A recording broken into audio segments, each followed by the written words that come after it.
Hi friends, ಎಲ್ರಿಗೂ ನಮಸ್ಕಾರ. ನಾನೀಗ ಮುರುಡೇಶ್ವರ ಹೋಗ್ತಾ ಇದ್ದೀನಿ. ಮುರುಡೇಶ್ವರ ಹೋಗೋ ದಾರಿಯಲ್ಲಿ ಬೀಚ್ ಬರುತ್ತೆ. ಮೇನ್ ರೋಡ್ ಪಕ್ಕದಲ್ಲೇ ಒಂದು 2 ಕಿಲೋಮೀಟ್ರು ಹೈವೇ ಪಕ್ಕದಲ್ಲೇ ಬೀಚ್ ಸಿಗುತ್ತೆ ಫ್ರೆಂಡ್ಸ್. ನೋಡೋಕ್ಕೆ ಮಾತ್ರ ಸೀನರಿ ತುಂಬ ಅಂದರೆ ತುಂಬ ಚೆನ್ನಾಗಿರುತ್ತೆ. ನಾ ಏನು ಹೇಳಿದೆ ಅಂದರೆ, ಲೋಕಲ್ನವ್ರಿಗೆ ಆದರೆ ಆಲ್ಮೋಸ್ಟ್ ಗೊತ್ತಿದೆ, ಹೊರಗಿನವ್ರಿಗೆ ಗೊತ್ತಿಲ್ಲ. ಹಾಗಾಗಿ ಬೀಚ್ ಮಾತ್ರ ಸೂಪರ್. ರೋಡ್ ಪಕ್ಕದಲ್ಲೇ ನೋಡೋಕ್ಕೆ ತುಂಬ ಅಂದರೆ ತುಂಬ ಚೆನ್ನಾಗಿದೆ.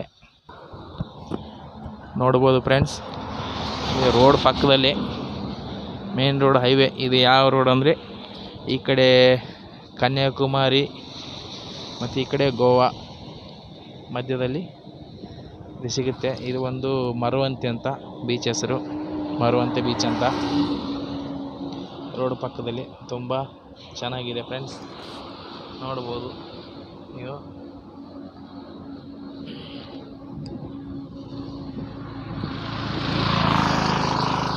ಸೀನರಿ ಮಾತ್ರ ತುಂಬ ಚೆನ್ನಾಗಿರುತ್ತೆ ಫ್ರೆಂಡ್ಸ್. ನೀವು ಈ ಕಡೆ ಏನಾದರೂ ಮುರುಡೇಶ್ವರ, ಗೋಕರ್ಣ ಬರೋದಾದರೆ ಅದರಲ್ಲಿ ಮಂಗಳೂರು, ಕುಂದಾಪುರ ಹೋಗೋ ರೋಡಲ್ಲಿ ಇದು ಬೀಚ್ ಸಿಗುತ್ತೆ ನಿಮಗೆ. ಸೀನರಿ ಮಾತ್ರ ಸೂಪರ್ ಆಗಿರುತ್ತೆ. ಅದು ಸಹ ಹೈವೇ ಪಕ್ಕದಲ್ಲಿ. ತುಂಬ ಒಳಗೆ ಹೋಗ್ಬೇಕಂತಲೇ ಇಲ್ಲ, ಹೈವೇ ಪಕ್ಕದಲ್ಲೇ ಸಿಗುತ್ತೆ ಫ್ರೆಂಡ್ಸ್. ಇದು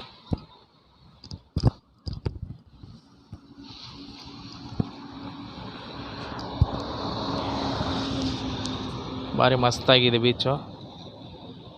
ನೀವೇನಾದರೂ ಈ ಕಡೆ ಬಂದರೆ ಒಂದು ಸಾರಿ ವಿಸಿಟ್ ಕೊಡ್ಬೋದು.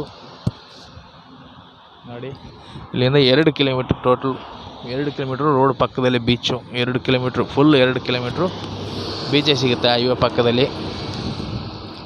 ನೀವು ಬೇಕಾದರೆ ಗಾಡಿ ಪಕ್ಕಕ್ಕೆ ನಿಲ್ಲಿಸಿ, ಈ ಥರ ಗಾಡಿ ಪಕ್ಕಕ್ಕೆ ನಿಲ್ಲಿಸಿ ನೀವು ಬೀಚಿಗೆ ಹೋಗ್ಬೋದು ಬೇಕಂದರೆ. ಇಲ್ಲಾಂದರೆ ಸೀದಾ ಹೋಗ್ಬೋದು ನೀವು. ಓಕೆನಾ ಫ್ರೆಂಡ್ಸ್? ನೋಡಿ, ಈ ವಿಡಿಯೋ ನಿಮ್ಗೆ ಇಷ್ಟ ಆದರೆ ಲೈಕ್ ಮಾಡಿ,